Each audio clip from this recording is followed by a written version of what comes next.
اللہ علیہ وسلم کی ذات گرامی پر کہ بلا شبہ نبی اکرم صلی اللہ علیہ وسلم کی آمد، آپ کی بعثت اللہ تعالیٰ کی جانب سے احسان عظیم ہے۔ اللہ تعالیٰ ہمیں آپ صلی اللہ علیہ وسلم کے ساتھ حقیقی محبت اور آپ کی کامل اطاعت کی توفیق نصیب فرمائے۔ آمین۔ آفات اللسان، زبان کی آفات، یقیناً یہ موضوع بڑا اہم ہے اور ہم میں سے ہر فرد کے لیے اس کی اہمیت ہے۔ اس کی اہمیت اس لحاظ سے بھی ہے کہ اللہ کے رسول صلی اللہ علیہ وسلم نے فرمایا کہ جنت میں یا جہنم میں لے جانے کا سبب اور ذریعہ آپ صلی اللہ علیہ وسلم نے ان میں سے اہم ترین سبب وہ زبان کو قرار دیا۔ اللہ کے رسول صلی اللہ علیہ وسلم نے اپنی حدیث مبارکہ میں فرمایا من یضمن لی ما بین لحییہ وبین فخذیہ اضمن له الجنہ، فرماتے ہیں جو مجھے ضمانت دے گا اپنی زبان اور اپنی شرمگاہ کی، فرمایا میں اسے جنت کی ضمانت دے گا۔ جس کی زبان غلط استعمال نہ ہو اور جو بدکاری میں، فحاشی اور عریانی میں، زنا میں، اللہ رب العالمین کی حرام کردہ چیزوں میں، اللہ تعالیٰ کی معصیت میں مبتلا نہ ہو، تو اللہ کے رسول صلی اللہ علیہ وسلم سے بڑھ کر اور کس کی ضمانت؟ اللہ کے رسول صلی اللہ علیہ وسلم کی حیات طیبہ میں ہمیں نظر آتا ہے کہ آپ نے بڑی ترغیب کی، آپ نے صحابہ کرام رضوان اللہ علیہ اجمعین کو اس بات کی طرف متوجہ کروایا۔ اللہ کے رسول صلی اللہ علیہ وسلم سے پوچھا گیا ایسے اعمال اور افعال کے جو ہمارے لیے جنت میں جانے کا ذریعہ اور سبب ہے۔ آپ صلی اللہ علیہ وسلم نے ان اعمال کی تفصیل بیان کر اور آپ نے آخر میں ارشاد فرمایا کہ کیا میں آپ کو اس بات کی تعلیم نہ دوں؟ ان تمام اعمال کے باوجود حدیث میں عربی میں جو لفظ استعمال ہوا ہے وہ ملاپ کا لفظ استعمال ہوا ہے۔ جس طرح بوری کا دہانہ باندھ دیا جاتا ہے تو اس کے اندر جو کچھ بھی ہے وہ محفوظ رہتا ہے، اور اگر کسی بوری کے اندر بہت کچھ موجود ہو لیکن اس کا دہانہ باندھا گیا نہ تو اس سے جو کچھ اس کے اندر ہے وہ گرتا رہتا ہے، وہ ضائع ہوتا رہتا ہے۔ آپ صلی اللہ علیہ وسلم نے فرمایا کہ کیا میں تمہاری رہنمائی نہ کروں کہ نیک اعمال کے لیے، عبادات کے لیے، جنت میں جانے والے افعال کے لیے، ان سب چیزوں کے لیے جو چیز ملاپ کی اہمیت اور حیثیت رکھتی ہے وہ کیا ہے؟ اور آپ صلی اللہ علیہ وسلم نے فرمایا کف علیک ھذا، اس زبان کو اپنے قابو میں رکھو، اس کو اپنے کنٹرول میں رکھو۔ صحابی رسول حضرت معاذ بن جبل رضی اللہ تعالیٰ عنہ کی روایت ہے، حدیث مبارکہ کی کتابوں میں موجود ہے، پوچھتے ہیں یا رسول اللہ صلی اللہ علیہ وسلم وَإِنَّا لَمُؤَاخَذُونَ بِمَا نَتَكَلَّمُ بِهِ، ہم جو بات چیت کرتے ہیں کیا اس پر بھی ہمارا مواخذہ ہوگا؟ کیا اس پر بھی ہماری گرفت ہوگی؟ اپنی معمول کی زندگی میں لوگ بے احتیاطی کے ساتھ گفتگو کرتے ہیں۔ آپ صلی اللہ علیہ وسلم نے فرمایا، آپ نے متوجہ فرمایا، آپ نے متنبہ فرمایا، اللہ کے رسول صلی اللہ علیہ وسلم نے فرمایا کہ لوگوں کو ہوندے منہ جہنم میں ڈالنے والی چیز کیا ہوگی؟ الا حصائد السنتہم، ان کی زبان کی کھیتیاں ان کو ہوندے منہ جہنم میں ڈالنے پر مجبور کریں۔ نبی اکرم صلی اللہ علیہ وسلم فرماتے ہیں ہمارے لیے ترغیب کے لیے یہ بات، ترغیب کے لیے یہ بات بڑی ضروری ہے، بڑی اہم ہے۔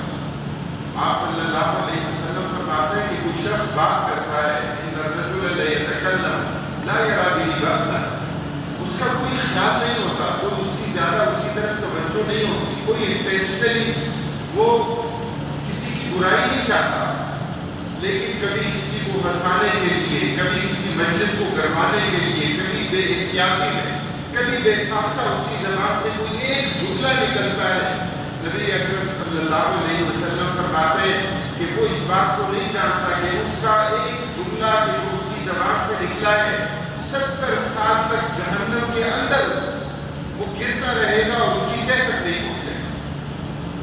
یہ تو ایک جملے کی بات ہے۔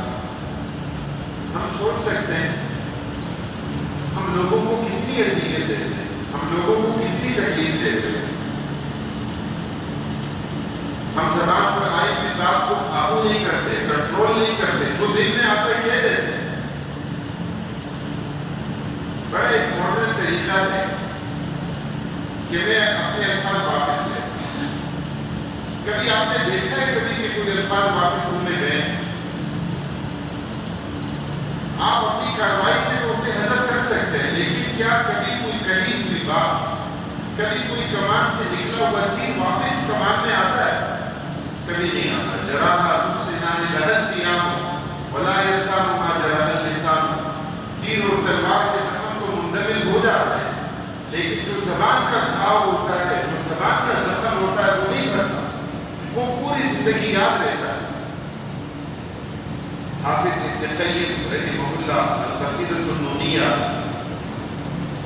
الکافیہ الشافیہ المعروف بالقصیدۃ النونیہ میں فرماتے ہیں احذر لسانک ایھا الانسان لا یلدغنک انہ ثعبان کم فی المقابر من قتیل لسانہ کانت تہاب لقاءہ شجعان۔ فرماتے ہیں کہ اپنی زبان سے بچو، یہ جو زبان ہے نا، اس زبان سے بچو، اس کے شر سے بچو۔ فرماتے ہیں لا یلدغنک انہ ثعبان، یہ تمہیں ڈسنا ہے، یہ تو سانپ ہے، اس کا زہر سانپ کے زہر سے بھی زیادہ ہو جاتا ہے۔ فرمایا کم فی المقابر من قتیل لسانہ، کتنے لوگ قبرستان میں ہیں، وہ مقتول ہوئے کس کے ہاتھوں؟ اپنی زبان کے ہاتھوں مقتول ہوئے۔ کس وجہ سے قتل ہوئے؟ اپنی زبان کے شر اور فساد کی وجہ سے۔ اور وہ کون لوگ تھے؟ فرمایا کانت تہاب لقاءہ شجعان، کہ جن کا مقابلہ کرنے سے بڑے بڑے جری اور بہادر بھی گھبراتے تھے، ان کے مقابل نہیں آتے تھے، ان کا مرد مقابل کوئی نہیں تھا، لیکن وہ ڈھیر ہو گئے اپنی زبان کے شر، اپنی زبان کی آفت، اپنی زبان کے مفاسد کی وجہ سے آج وہ قبرستان میں ہے، آج وہ اپنی قبروں میں ہے۔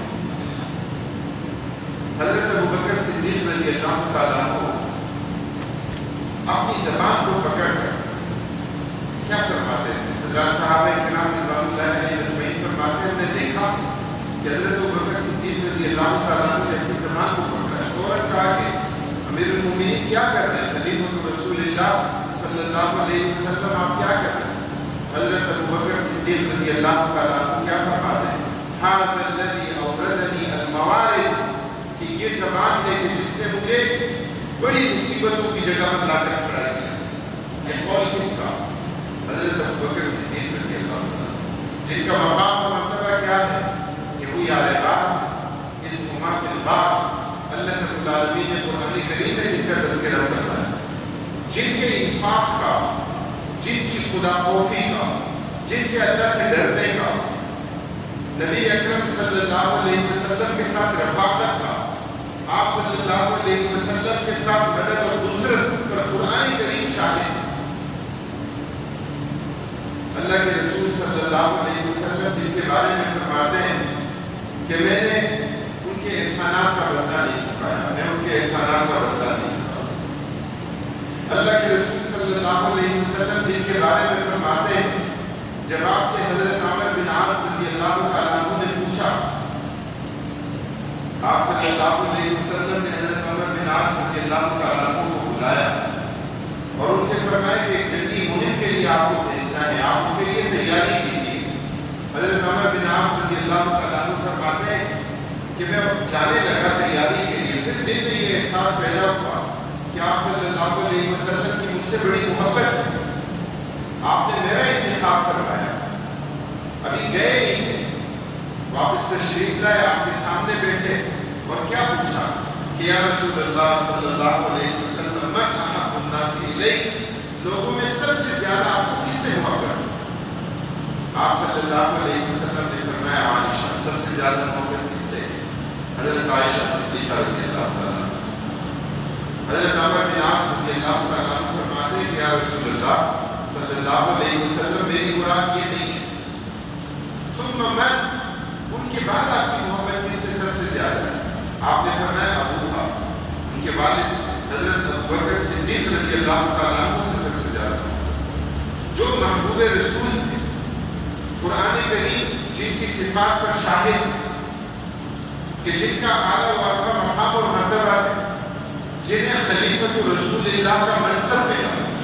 اللہ کے رسول صلی اللہ علیہ وسلم ایک مرتبہ مرض الوفات میں حجرہ عائشہ صدیقہ رضی اللہ تعالیٰ عنہ سے اس حالت میں نماز کے لیے نکلے کہ آپ کا ایک ہاتھ حضرت ابوبکر صدیق رضی اللہ تعالیٰ عنہ کے کندھے پر، دوسرا ہاتھ حضرت عمر فاروق رضی اللہ تعالیٰ عنہ کے کندھے پر، آپ کے قدم ٹھیک سے زمین پر نہیں لگ رہے تھے، آپ ٹھیک سے چلنے پر قادر نہیں تھے۔ نبی اکرم صلی اللہ علیہ وسلم جب مسجد میں تشریف لائے، صحابہ کرام رضوان اللہ علیہ اجمعین کو دیکھا، آپ صلی اللہ علیہ وسلم نے اس کیفیت کی طرف اشارہ فرمایا۔ آپ نے فرمایا ہاکذا احشر یوم القیامہ، قیامت کے دن مجھے اسی حالت میں اٹھایا جائے۔ یہ مقام اور مرتبہ حضرت ابوبکر صدیق رضی اللہ تعالیٰ، حضرت عمر فاروق رضی اللہ تعالیٰ، اور کیا فرماتے ہیں کہ ھذا الذی اوردنی الموارد، یہ زبان ہے کہ جس نے مجھے بڑی مصیبت کی جگہوں میں مبتلا کر دیا۔